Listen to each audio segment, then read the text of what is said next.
Modal yang cukup untuk meloloskan timnas Indonesia ke babak Mau knockout. dengan, 1 kali menang, 1 kali seri, itu sangat besar, bisa jadi mungkin juga bisa jadi runner up juga kita gitu kalau Bisa nahan imbang Brazil, nahan imbang Zambia, menang lawan Jerman adalah negara pertama yang bisa mengawinkan 2 piala major, yaitu Piala Dunia U17 dan Piala Eropa U17 juga di tahun yang sama. Juara grup, runner up, dan peringkat 3 terbaik. Itu yang harus kita kejar untuk lolos ke babak knockout stage. beberapa bulan kebelakangan. Golnya kalau nggak dari penalti, non type. minimal kita nggak nol shot on target lah. Aduh, mulai.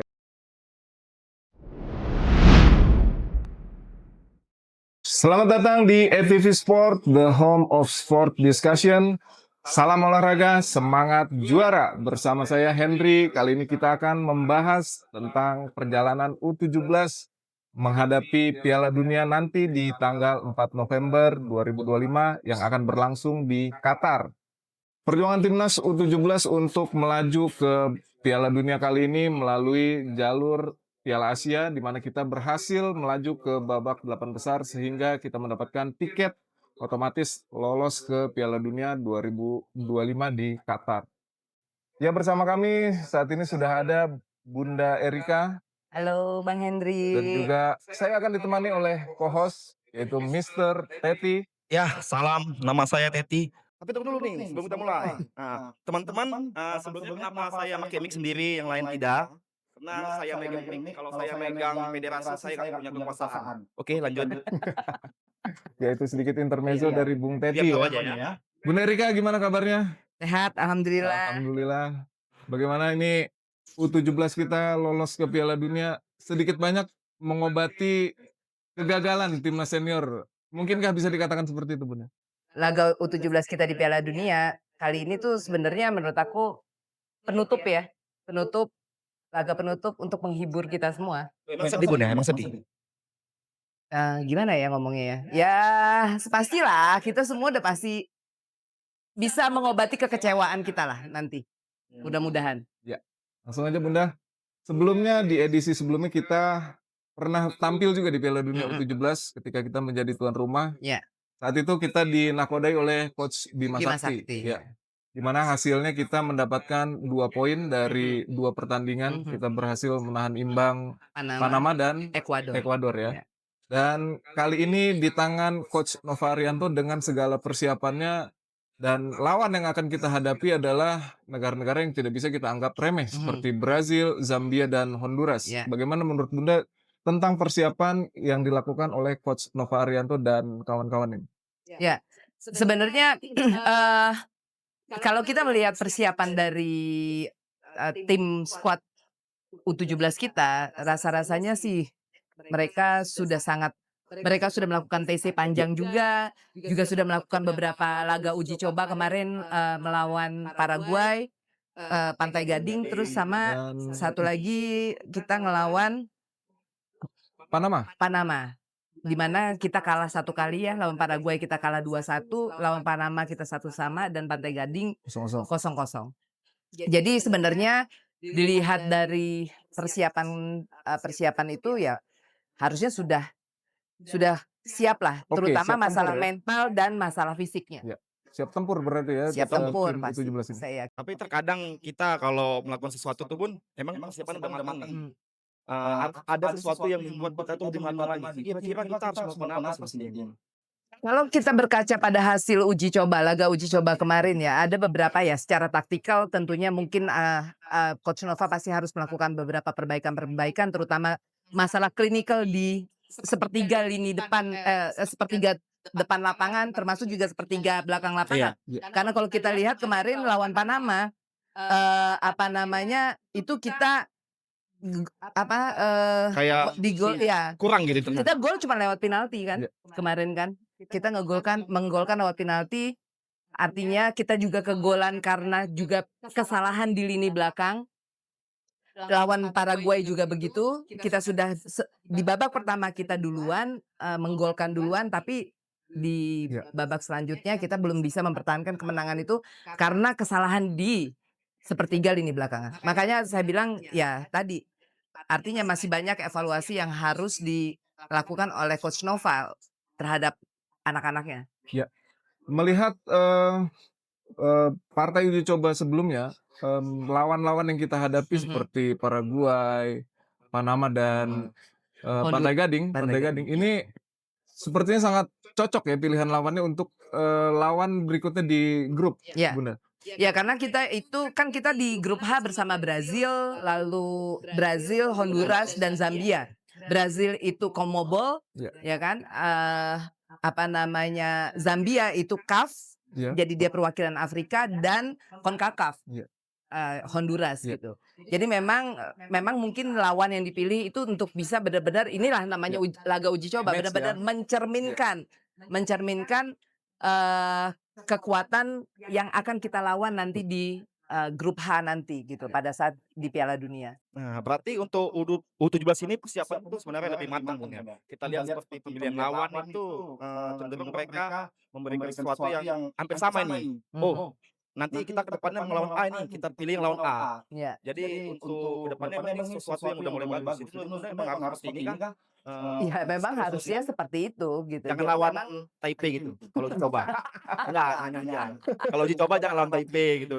Enggak, gini, yang namanya laga uji coba itu kan seharusnya memang adalah yang setidaknya tidak terlalu jauh untuk mencerminkan siapa yang bakal kita lawan nantinya gitu loh, ke depan ya di turnamen selanjutnya. Tapi ya tadi yang aku lihat untuk U17 itu memang sudah pas lah, sudah pas. Oke lah ya. Jadi tinggal kita lihat dari hasil laga uji coba itu banyak evaluasi yang harus dilakukan dan mudah-mudahan Coach Nova masih punya waktu untuk bisa melakukan perbaikan baik secara taktikal maupun secara mental Ya, terutama. mental seperti Ya. itu. Jika kita berbicara soal persiapan ya, kita berkaca ke belakang, persiapan U17 di edisi sebelumnya ini sangat mepet. Dan yang U17 saat ini persiapannya sangat baik ya. Sangat matang nih. Ya, matang. Menurut Bunda, apakah skuad ini bisa melampaui poin yang didapat dari edisi sebelumnya? Kalau kita melihat edisi sebelumnya itu kan U17 kita itu kita tidak lolos fase grup dan waktu itu kita masuk lewat jalur tuan rumah dan kita hanya bisa mendapatkan 2 poin hasil dari seri lawan Ekuador dan lawan Panama. Ya kan? Sehingga kita ini dan memang karena mungkin terkesan sangat mendadak pada saat itu untuk pemilihan tuan rumah Piala Dunia. Karena itu ibaratnya hadiah ya. Ya, itu mungkin pengganti dari gagalnya Piala Dunia U20, kita dikasih privilege lah gitu untuk U17 jadi tuan rumah Piala Dunia U17 sehingga mungkin juga persiapannya juga sangat-sangat mepet. Sangat berbeda sama dengan sekarang kan sekarang memang kita benar-benar ada goals untuk ke sana dan kita melalui fase-fase yang harusnya kita lalui sehingga persiapan juga semakin matang karena kita memang lolosnya adalah lolos lewat jalur Bisa dikatakan kualifikasi juga. Kualifikasi lah. Melalui Piala Asia. Iya. Sebenarnya nggak mepet juga itu. Iya. Ya, Bu. Sebenarnya nggak mepet.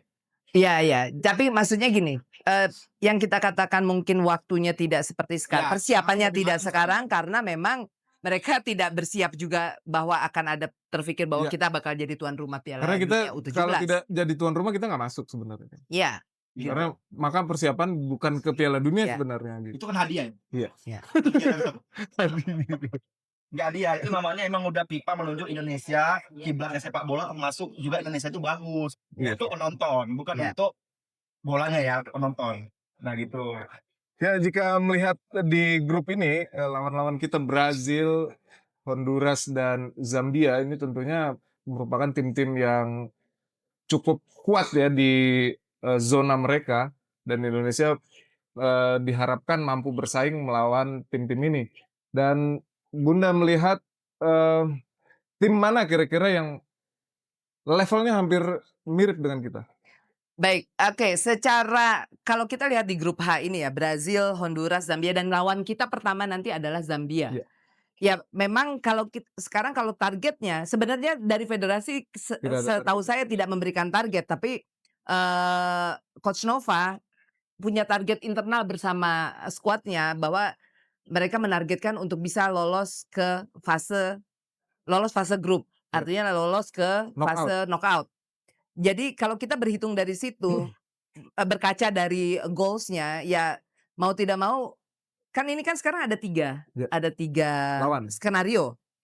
Lolos langsung sebagai juara grup, Oh iya. atau lolos langsung sebagai runner up grup, atau bersaing menjadi 8 terbaik untuk peringkat 3. Ketiga. Jadi kita skenario, nah untuk peringkat kalau kita mau masuk babak knockout lewat peringkat 3, ini sih sebenarnya 8 terbaik, 8 terbaik Iya. peringkat 3 ini masih sangat Terbuka ya. terbuka Iya. menurut saya ya. Artinya tapi dengan catatan minimal harus 1 kali menang dan 1 kali seri, atau 1 kali menang 2 kali kalah. Iya.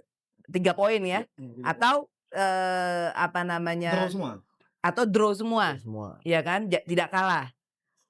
Atau dengan 1 kali menang 1 kali seri, itu sangat besar, bisa jadi mungkin juga bisa jadi runner up Runner up. juga kita gitu loh kalau misalnya memang kondisinya seperti itu.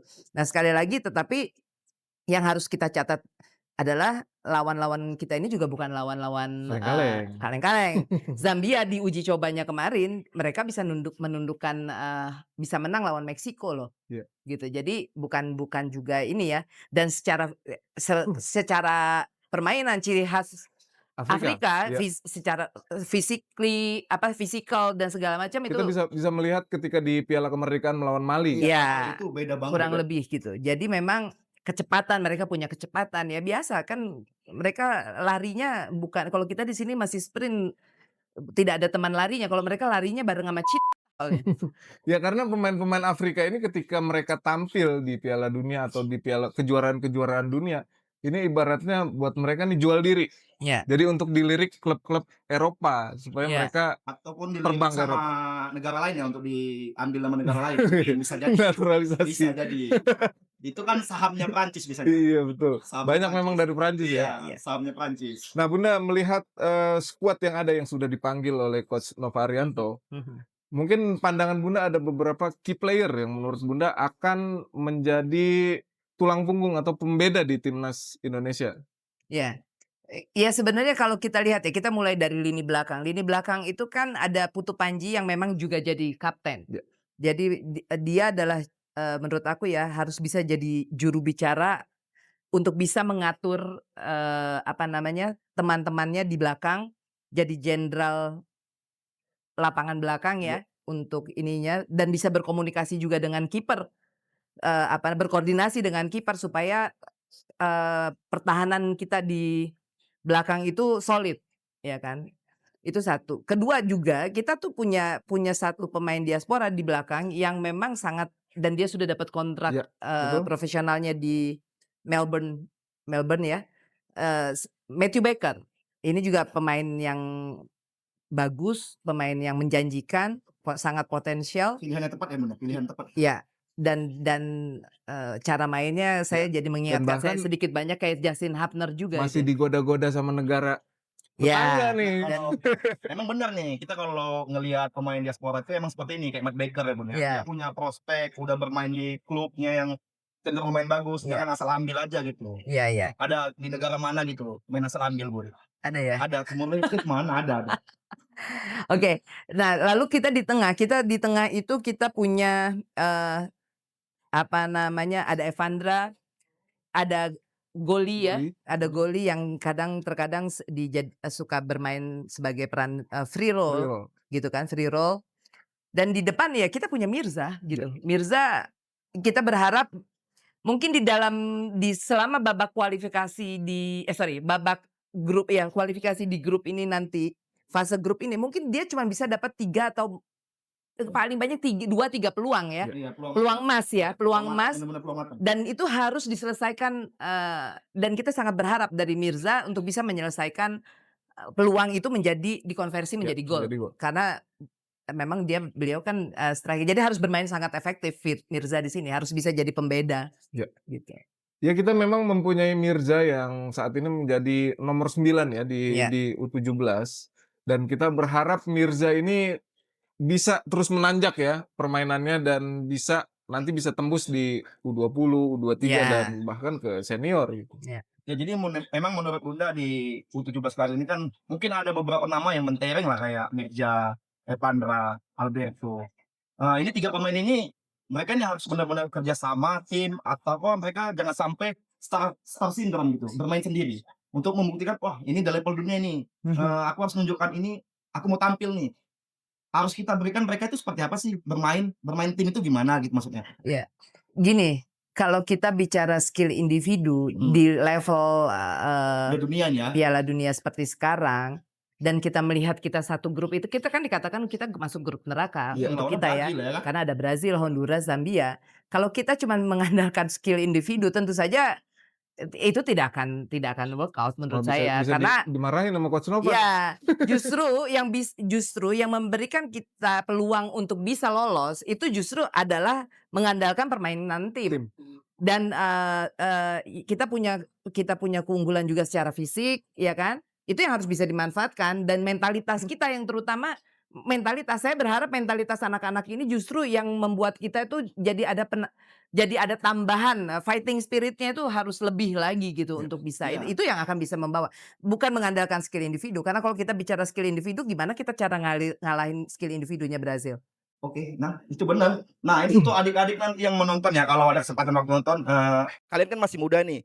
Usahakan kalau bermain tuh bermain tim, jangan mau tampil sendiri. Kita bermain di tim itu ya Anda semua jadi satu, jangan sendirian ya. Jadi kalau nanti kalian hanya mengandalkan skill, nanti kan umur 20 tahun, 23 selesai karir. Kok bisa jangan seperti itu ya. Ya itulah pesan-pesan dari Kak Teti ya. Nah, Oke Bunda Erika, kita di squad kali ini memiliki beberapa pemain yang abroad, yang bermain di luar negeri ya. Ada 4 nama kalau tidak salah ya, koreksi kalau saya salah. Bagaimana menurut Bunda dari pemain-pemain yang abroad ini membawa pengaruh ke tim yang ada saat ini? Kita punya 4 orang pemain abroad, ada Matthew Baker, Ya. ya kan, terus ada di belakangnya ada Eizar Tanjung, lalu kemudian juga di belakang itu ada 2 Matthew Baker, Lucas Lee, lalu di tengah kita ada Eizar Tanjung, di kiper Ya. itu kita ada Mike Rajasa ya, Mike Mike Rajasa. Ya tentunya kita berharap pemain-pemain diaspora ini bisa membawa pengaruh positif Ya. juga untuk skuad kita yang teman-temannya yang bermain di liga lokal Ya. misalnya ya dari sisi disiplin, profesionalitas, mentalitas gitu ya. Tentunya pasti akan membawa dampak yang positif gitu loh. Dan saya lihat anak-anak ini juga sangat kompak di bawah asuhan Coach Nova. Mereka sangat solid, sangat bisa menyatu, chemistry-nya juga sudah bisa kita lihat seperti itu ya. Mudah-mudahan sih ke depan ini sangat dan untuk ke depan potensinya masih sangat-sangat besar ya gitu loh untuk bisa naik nanti mereka. Tim ini kan sebenarnya andalan kita Betul. untuk bisa iya 5 tahun lagi. ya ada 2 atau 3 tahun lagi mereka yang akan menggantikan senior-seniornya di U23, di Mungkin di U20. 2034 nanti mereka yang akan bermain nih. Bisa jadi Oh, gitu. ini saya Bahkan akan sampai ke senior gitu Iya. kan. Ya kita lihatlah gitu. Nah mudah-mudahan mereka bisa disiplin ya. Bisa konsisten gitu Iya. menjaga dan memperbaiki selalu tidak boleh cepat puas. Iya. Gitu. Jika melihat seperti tadi yang Bunda katakan, melihat gaya kepelatihan Coach Nova yang memiliki pendekatannya berbeda dengan pelatih-pelatih lain ya. Coach Nova memiliki pendekatan yang tegas dan humanis terhadap anak-anak U17 ini. Bagaimana Bunda menyikapi gaya kepelatihan Coach Nova Arianto ini? Ya. Jadi kalau saya lihat ya kan Coach Nova ini kan jelas sekali bahwa dia masih mengadop Sang guru. ya gurunya dulu karena dia pernah jadi asisten pelatihnya Sintayong Ya. dan dia mendapat banyak ilmu dan dia mengakui sendiri bahwa dia dapat banyak ilmu dari Bentar, Bun. Boleh ya nyebut nama Sintayong? ya boleh dong. Oh, Emang kenapa? Iya, nggak apa-apa. Katanya kita suruh move on. Nggak apa-apa. Ya move on kan bukan berarti lupa. Iya. Ya kan? Kita nggak boleh lupain jasa-jasa orang ya. Iya. Jadi kalau kita lihat itu Coach Nova masih dari cara bermainnya, dari filosofi bermainnya itu masih mengadop dari, apa namanya, hampir sama seperti cara Karena bermainnya sempat Coach viral Sintayong. di kala awal kepelatihan Coach Nova di sesi latihan, marah-marah pemain yang salah passing gitu. Jadi ya Ya. sedikit banyak mengingatkan kita sama Ya karena gini, mungkin dari pengalaman beliau itu, menjadi asistennya Coach Sin, dia tahu persis sebenarnya memang permasalahan pemain-pemain kita ini apa sih, ya, gitu. Sehingga dia bisa terapkan itu di, skuad yang dia pegang sekarang di U17. Ya tadi, keras di dalam lapangan, tapi lembut di luar iya. lapangan. Sehingga dia juga bisa jadi seorang bapak gitu ya untuk anak-anak, apa, asuhnya di luar lapangan gitu. Jadi itu dan memang itu yang kita butuhkan sebagai pelatih gitu. Jadi benar tuh ya Bunda, kita kalau sebagai pelatih menurut Bunda tuh benar ya kan, kalau kita tuh ada pendekatan seperti anak sendiri, ataupun kita memberi masukan itu ya, benar-benar lurus, banyak dan tepat gitu. Jangan tiba-tiba kita kumpulin anak-anak ini, "Oke tonton ini 15 menit kita cabut, get out." Jangan Aduh, seperti kalau bisa jangan seperti itu arahnya kalau kemana pelatih. ini? Ini kita Emang ada yang begitu? oh ada nih timnas mana gitu, Oh, iya. Maroko kayaknya, timnas itu mungkin. Iya. Jadi kalau aku lihat sih begitu ya cara coach dan disiplinnya luar biasa dan dia tahu banget bahwa, eee, dari tahun ke tahun, dari masa ke masa pemain Indonesia itu paling masalah itu ada di fisik. Iya. Yang di mana kita selalu cuma bisa bermain tuh 60 menit sampai 70 menit setelah itu habis gitu kan dan itu diperbaiki di era Sintayong dan dia sekarang untuk anak skuad U17 diperbaiki oleh Coach Nova. Oke. Gaya dan memang kita perlu disiplin gaya militer itu perlu. Mister Teti, Bunda, kita Ya, ngobrol kayaknya kurang afdol kalau nggak ada kopinya nih ya, sambil tadi ngopi. nih gue udah perlu tuh Iya. kopi tuh, Iya, penting Ini penting penting. capek-capek. ada kopi spesial buatan, eee, apa, barista kita nih. Mas Oke, Feb, baiklah. Mas Feb, kopinya dong tolong. Mas Nah, inilah Feb. barista kita. Dia selain Oh. jago bikin kopi, dia punya info-info menarik nih, Masa? fun fact yang dia punya nih, mau diinformasikan ke kita. Untuk teman-teman Oke. jangan ini ya, lihat dari segini dulu, oh marketnya bagus Ini yang nih. depan ya? Tadi. Terima kasih Mas Thank Feb. you.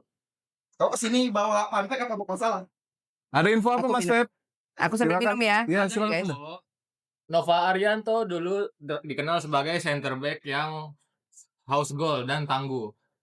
Kenapa dia bisa dikenal sebagai center back yang house goal? Kenapa tuh?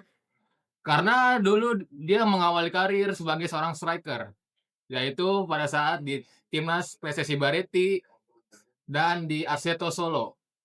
Oh, Arseto Solo. Ya. Oh, baru tahu saya. Ini Wah, kontaknya ini bagus teman-teman. makanya Mas Feb ini kamus berjalan ini Oh, dia. Ada lagi Mas Feb? Dan yang mengubah dia sebagai seorang center back adalah seorang pelatih timnas Indonesia U23 tahun 2000 Paralimpiade, yaitu Bernhard Sum. Bernhard Sum, asal Jerman itu ya, kalau nggak salah ya. Jerman. Emang kalau udah Jerman ini pas bagus-bagus terus. Aduh. Aduh. Apalagi Mas Jadi Feb pelatih yang baru lain? yang sekarang dari Jerman ya nanti. Mungkin ini Jerman. Ya, Ada lagi? fakta kedua adalah Jerman adalah negara pertama yang bisa mengawinkan dua piala major, yaitu Piala Dunia U17 dan Piala Eropa U17 juga di tahun yang sama, Tahun berapa itu? Luar yaitu biasa. tahun 2023. Wah. Wih, luar biasa. Luar Terima biasa kasih ini infonya nih. infonya. Info Anda bagus banget. Sepertinya Anda ini orang dalam. Bagus banget, bagus. Jadi Dalam mana nih? Informasi dari internal. oh dari internal A3 ya, A3 ya. A5. Oh, A5. Jadi itu teman-teman yang episode mungkin kemungkinan ya akan muncul fun fact dari guru kita ini, guru kamus yang dia sendiri yang ciptakan mungkin. Tapi mengawinkan gelar. Iya, Indonesia juga pernah mengawinkan gelar. Apakah Anda tahu? tidak tahu. Nah, berarti dia bukan kamus kita udah. Terima kasih. Oke, terima kasih Mas Terima Feb. kasih, Kopinya, Mas Feb. informasinya menarik Thank you, sekali. Pep. Ya, pemanggilan pemain timnas U17 sudah dilakukan oleh Coach Nova Arianto ya. Ada beberapa nama di sini sudah ada dari penjaga gawang. Ini ada Mike Rajasa, Randy Razaku. Dari pemain belakang ada Dava Zaidan, Putu Panji, Elzar Tanjung, Ilham Romadona, Azizu Milanesta, Ida Bagus, Matthew Baker, Fabio Aska, Muhammad Al-Ghazani, Lucas Lee. Di posisi gelandang ada Evandra Florasta, Nazriel Alvaro, Zahabi Goli, Raffi Rashik. Penyerang Mirza, lalu Fadli Alberto, Dimas Adi, Fandi Ahmad. Nah, Bunda, Ya. dari nama-nama yang aku sebut tadi 21 pemain yang dipanggil oleh Coach Nova Arianto, prediksi Bunda starting line up yang digunakan dan formasi apa yang cocok untuk skuad yang ada di Timnas U17 ini? Ya, kalau prediksi sih ya, bukan prediksi sih, maksudnya ini versi Ya, versi Bunda kita Erika, aja ya, versi Bunda Erika. kita ya. versi kita aja. Aku rasa tetap akan main dengan 3-4-3 3-4. ya. Jadi kalau dengan 3-4-3 sepertinya sih goalkeeper nih kayaknya bakal digawangi oleh Mike Rajasa Mike ya, Rajasa, pemain ya. apa namanya abroad kita, pemain diaspora kita. Lalu tiga center back itu Putu Panji di tengah, Ya. ya kan?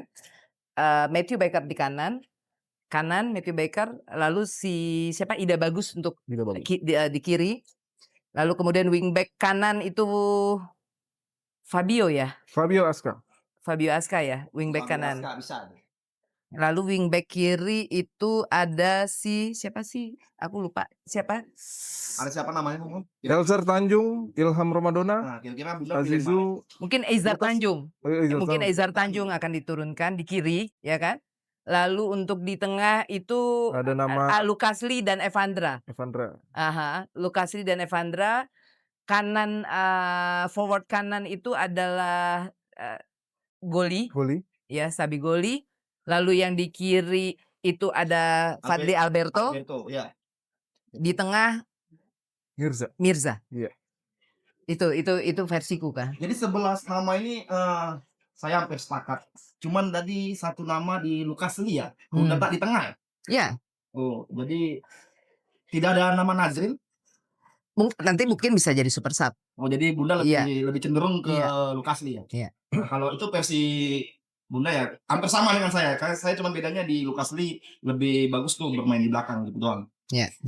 Dengan tadi Bunda menyebutkan prediksi formasi masih akan menggunakan 3-4-3.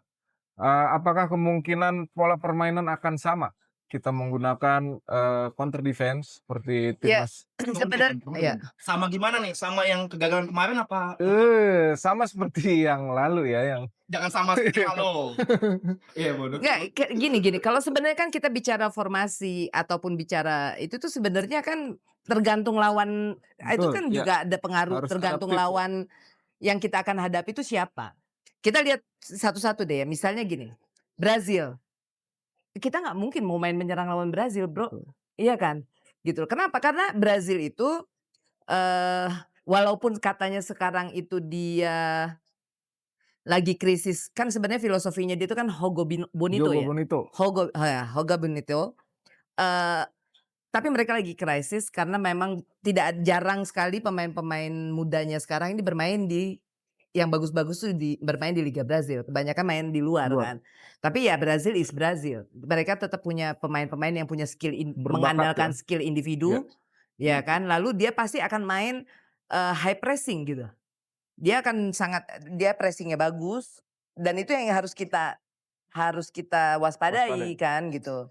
Terus mereka punya serangan-serangan cepat juga gitu kan. Nah, tetapi ada satu kelemahan karena fokus mereka akan bermain menyerang dan pada saat mereka fokus bermain menyerang itu akan selalu ada celah di belakang lini pertahanan mereka. Itu yang harus kita manfaatkan. Itu kita bicara Brazil. Lalu kita bicara Zambia. Zambia ini mereka akan sangat pemain-pemain tipe permainan yang sangat mengandalkan fisik, ya kan? Karena memang mereka dan kecepatan tadi kan kita udah bilang mereka punya kecepatan yang luar biasa dan tadi melihat hasil uji cobanya mereka juga ya mereka bisa mengalahkan Meksiko dan hasil uji coba yang cukup baik. Aku rasa sih mereka juga sangat menjadi sandungan ya. Iya, dan buat aku ya kita bisa menahan imbang Zambia aja udah oke menurutku. Jadi kita harus curi poin tuh dengan minimal kita bisa tahan imbang Zambia karena mereka tuh main apa namanya, dengan kekuatan fisik. Kita jangan coba Body adu charge. body charge sama mereka ya, karena mereka jarang kalah body charge. Kadang mereka juga badannya kurus-kurus tapi kuat. Tapi tenaganya kuat. Iya, gitu. Jadi hampir sama kayak Mali kemarin nih. Betul. Gitu. Sampai Mali dengan skill individunya yang luar Iya. biasa. kecepatan, terus fisiknya, kekuatan fisik ya, itu. Nah, lalu betul. Lalu kita lihat Honduras. Honduras itu dia itu kuat di pertahanan. Dia akan main low block. Tipikal permainan low block. Jadi kita harus hati-hati, harus cari cara bagaimana kita bisa memecah pertahanan mereka gitu loh. Nah, Dan memanfaatkan peluang ya, sekecil dan satu apapun. lagi Honduras ini punya kelebihan di set piece. Jadi kita harus hati-hati, jangan membuat kesalahan yang tidak perlu dan sebagainya sehingga memberikan kesempatan mereka untuk mendapatkan set piece. Karena set piece-nya mereka juga berbahaya. Seperti itu Bang Hen. Aduh, panas banget yang ditekan federasi. Peringatan dulu. Oke, Bun Jun. Peringatan dulu. Oke, kalau kita sudah berbicara tadi panjang lebar mengenai timnas Indonesia maupun lawannya dan persiapan segala macam, pasti ada prediksi ya yang diyakini oleh teman-teman di sini, Bunda Erika, itu pun Mr. Teti juga. Menurut Bunda Erika, prediksi kita berhasil berapa poin di fase grup? Nah, kira-kira Ini. itu. Kira-kira aja nih, Oke, hitung-hitungannya ya. kalau sama Brazil kita bicara, anggap saja kita calculating loss lah. Iya. Ya, kalau bisa mencuri angka di situ, poin di situ ya, aku rasa agak berat. Karena memang, dan aku yakin kita Honduras dan Zambia itu juga berpikir harus mencuri poin dari kita. Jadi aku sih berharap kita bisa menahan imbang Zambia. Ya ini untuk melancarkan jalan kita Ke knockout stage. Dan bisa menang lawan Honduras. Iya. Itu sih. Jadi bisa dapat 4 poin. 4 poin itu mungkin modal yang cukup untuk meloloskan timnas Indonesia ke babak knockout, di mana ada juara grup, runner up, dan peringkat 3 terbaik. Itu yang harus kita kejar untuk lolos ke babak knockout stage. Iya, oke. Jadi dari Bunda Sendiri sendiri udah menjawab 4 poin ya.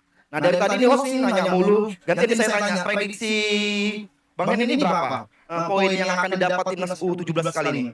Prediksi ya kurang lebih sama ya dengan keyakinan yang ada, dengan Jangan ikut-ikut dong, jangan ikut. Harus sambil ngopi ya. Ya silakan. Dengan persiapan yang ada, kemungkinan kita 4 poin ya. Dari Zambia bisa menahan imbang, dan dari Honduras kita bisa mendapatkan 3 poin. Sama. Ya. Kalau gak ada yang mau nanya aku nih, Ya silakan Mr. Teti. gak mau jawab aku nih. Ya jadi menurut dirimu bagaimana menurut dirimu? Kalau menurutku ya kemungkinan kita Bisa nahan imbang Brazil, nahan imbang Zambia, menang lawan Honduras. Berarti kita 5 poin. Ya, Brazil imbang. Karena kalau ngelihat semangat mereka ini, ada sesuatu yang untuk menghibur kita semua ya setelah kita merasa sakit. Kalau kayak gitu bisa juara grup dong kita. Oh iya dong. kita juara grup dong, jangan 0 poin kalau bisa ya. Ya. Ya memang sedikit banyak kehadiran timnas U17 di Piala Dunia 2025 ini bisa mengobati rasa kecewa timnas kita di senior kemarin yang gagal lolos ke Piala Dunia 2026, di mana kita gagal di round 4, dan kali ini mudah-mudahan timnas U17 bisa berbicara banyak di Piala Dunia di edisi kali ini, Piala Dunia U17. Nah, jadi untuk pesan singkat sebelum kita pergi dari acara ini, pulang atau gimana? Saya mau nanya terakhir, menurut Bunda ini kita bakalan bisa nyetak gol open play nggak sih? Gol yang bukan dari penalti ataupun dari tendangan bebas lah. Singkat aja, maksudnya gol ini bakalan terjadi nggak sih? Karena kita udah lama nih Bun, rindu gol yang bukan dari penalti nih. Ya, kalau kita bicara melihat dari hasil uji coba kemarin, memang di lini depan kita juga masih banyak yang harus dievaluasi. Masih harus PR. Ya, tapi saya yakin Coach Nova pasti sudah melakukan evaluasi untuk lini depan di skuadnya. Saya yakin sih kita pasti akan ada gol open play. Kayaknya kemarin Paraguay kita lawan Paraguay itu dari Open gol play. open play kan? Iya, soalnya Iya. minggu kali Bun, kita selama ini Beberapa season ini, beberapa bulan kebelakangan, golnya kalau nggak dari penalti lawan Taipei, jadi pingin gitu.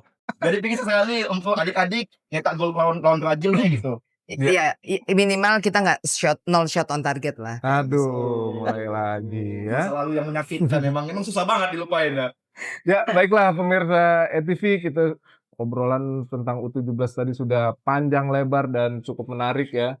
Harapan kita tentunya sama semua, satu Indonesia, seluruh rakyat Indonesia U17 mampu berprestasi di Piala Dunia kali ini, dan harapannya tentu pemain-pemain yang berlaga di Piala Dunia ini akan tampil juga nanti ke depannya di kelompok usia U20, U23, bahkan bisa tembus ke Piala Dunia senior nanti mungkin di 2030 atau 2034.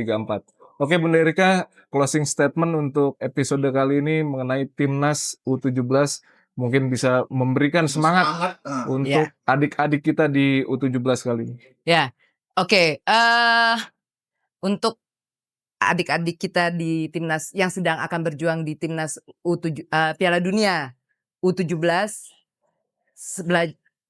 bermain dengan lepas, tidak perlu ngerasa terbebani, ya kan? Harus punya fighting spirit bahwa kalian ke sana itu membawa nama bangsa dan negara, untuk mengharumkan nama bangsa dan negara, yaitu merah putih. Selamat bermain, semangat, dan semangat berjuang. Ya, play with your heart itu Yes. pastinya. Baiklah semua pemirsa ETV Sport, kali ini waktu juga yang akan memisahkan kita. Obrolan seru bersama Bunda Erika dan ditemani tadi oleh Mr. Teti. Setiap ada pertemuan pasti ada Pasti perpisahan. ada perpisahan. Tapi ada yang pertemuannya belum selesai udah dipisahkan ada. Jadi Tinggal dipisahkannya mau baik-baik atau secara paksa. Selalu ya, Mr. Teti ini selalu nyentil-nyentil ya, yang bikin kita gerah di sini. iya Pak. Oke pemirsa ETV, jangan lupa di subscribe, like, komen, dan share channel ini. Dan jangan lupa juga di follow akun media sosial kami di TikTok dan Instagram di sini. Dan satu lagi untuk sponsor kali yang mau masuk, silakan hubungi admin kami Ya. untuk kebutuhan-kebutuhan advertisingnya di sini bisa kita masukkan nanti di komersial ETV Sport. Baiklah, akhir kata saya sebagai host di sini mengucapkan terima kasih banyak untuk yang sudah menonton sampai akhir. Bunda Erika, terima kasih banyak. Thank you, Bang Mr. Hen. Teti, Sama-sama. terima kasih. Terima kasih, thank you. Akhir kata, salam olahraga, semangat juara. Juara.